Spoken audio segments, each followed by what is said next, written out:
Everyone has a thing, right? Something you're obsessed with. Maybe you've watched every episode of Seinfeld 4 times. Maybe you collect doorknobs from historical buildings. I don't know anybody who does that. Some obsessions can get more out of hand than others. There's a fine line between quirkiness and straight-up psychosis. Here are some of the weirdest obsessions of royalty and famous leaders over the years.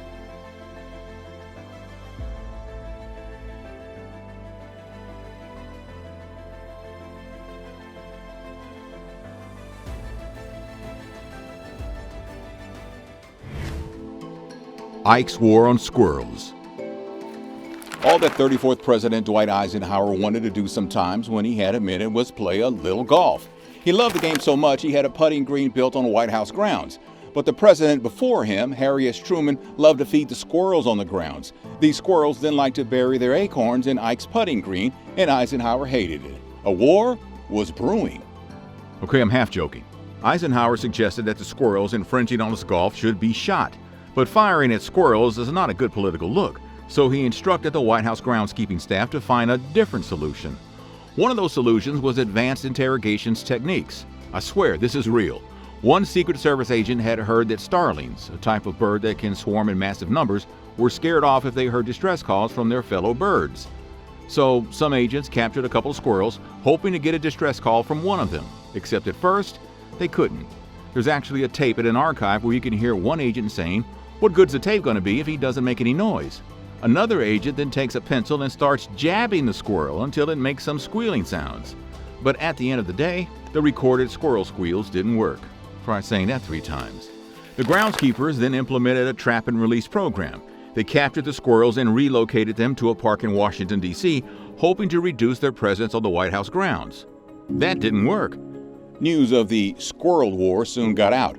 On March 15, 1955, the Washington Post ran a story with the headline, "White House Squirrels Being Deported for Taking Divots from Putting Green." Another headline read, "Operation Squirrel." I mean, man, this was some very important stuff. Eisenhower's squirrel campaign attracted some criticism and became a minor political issue. His opponent seized on it, portraying him as an enemy of wildlife. This criticism was somewhat ironic given Eisenhower's general appreciation for wildlife.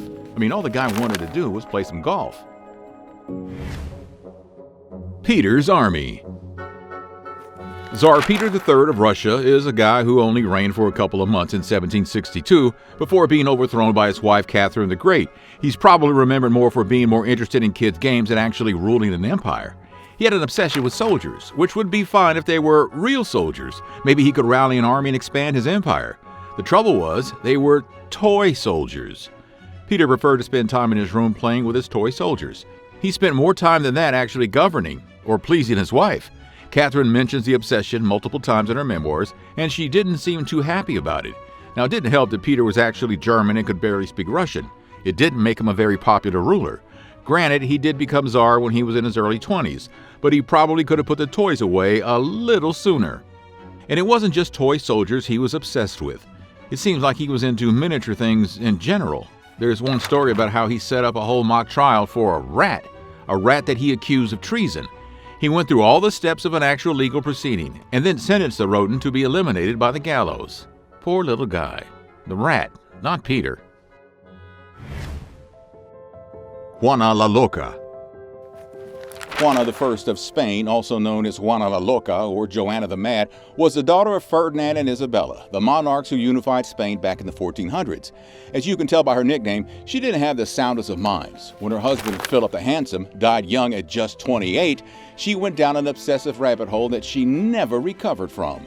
If you lost someone whose nickname included the Handsome, you might be pretty broken up about it too. Hopefully not as broken up as Juana, though. The loss of Philip to typhoid fever plunged Juana into a deep psychological crisis. Her behavior following his death became increasingly erratic and obsessive. She reportedly spent hours caressing and kissing Philip's corpse, unable to accept that her handsome husband had passed away. She refused to leave his side. She watched him get embalmed and then buried in a monastery near Burgos. But even burial didn't bring closure to Juana. Soon after, she demanded that the coffin be reopened so she could gaze upon her late husband once more, going to the extent of kissing the corpse's feet. I just threw up a little bit in my mouth. Her obsession with Philip's body got worse from there. Juana insisted that the coffin accompany her on her travels. It was transported with all the pomp and circumstance associated with a king while he was traveling. but usually those kings are alive. Joanna had the late Philip guarded at all times by a group of armed soldiers who were under peculiar orders to not let other women near it. It seems she was still the jealous type, jealous of a dead man. Juana's life took a darker turn in 1509 when she was effectively imprisoned in a palace because of her worsening mental state. She lived in this forced seclusion for the rest of her life, removed from public affairs and the world she once knew, the ghost of her dead husband haunting her mind until the end. Ibrahim's kink. When Ibrahim I, Sultan of the Ottoman Empire from 1640 to 1648 was a kid, he was tossed in a cage and forgotten about. The Ottomans did this a lot. Their rulers usually had a harem of wives, and that meant a lot of kids, many of which never had a chance at the throne. Now, in order to cut down on the competition, a son who rose to power would often jail his siblings in something called a kafes, basically a cage where they could be imprisoned in a form of house arrest.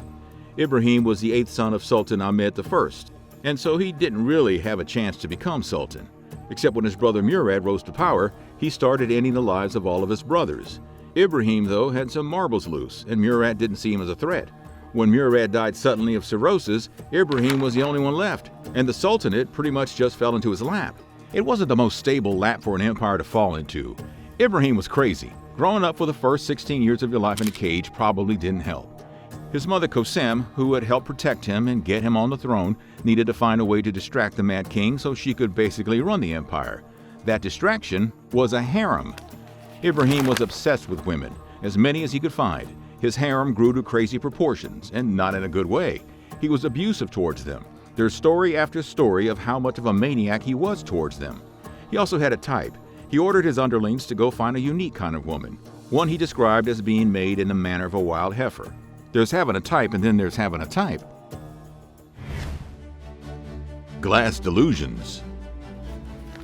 Princess Alexandra Amalie of Bavaria was a talented young woman. She was a princess, yes, but she also was a writer. She published several collections of short stories and wrote some plays and essays. Unfortunately, she also thought she had a glass piano inside her. Princess Alexandra likely suffered from obsessive-compulsive disorder based on some of her behavior. She was fixated on being clean, a common thing for people to fixate on, I suppose. She only wore white, which she associated with order and cleanliness. Fair enough. But she apparently believed with all her heart that she had somehow swallowed a glass piano when she was a kid. She would walk carefully through hallways, making sure not to bump into anything for fear that the fragile instrument might shatter inside of her. What she experienced actually isn't something entirely unique. Quite a few people have exhibited similar obsessions over the years. It's called the glass delusion, a psychological phenomenon where people either believe that they're made out of glass or have things inside them that are made out of glass. Another royal who had this glass delusion was King Charles VI of France, who somehow still managed to reign for 42 years, from 1380 to 1422. For King Charles, this belief had significant implications on his behavior and his interactions with others. He reportedly took great care to protect himself from activities that might cause him to break, moving cautiously and avoiding situations where he believed he might be jostled or knocked over.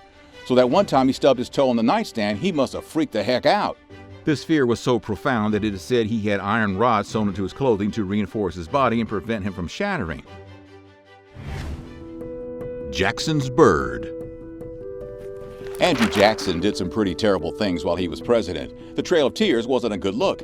He had a tendency to challenge people to duels and get in brawls.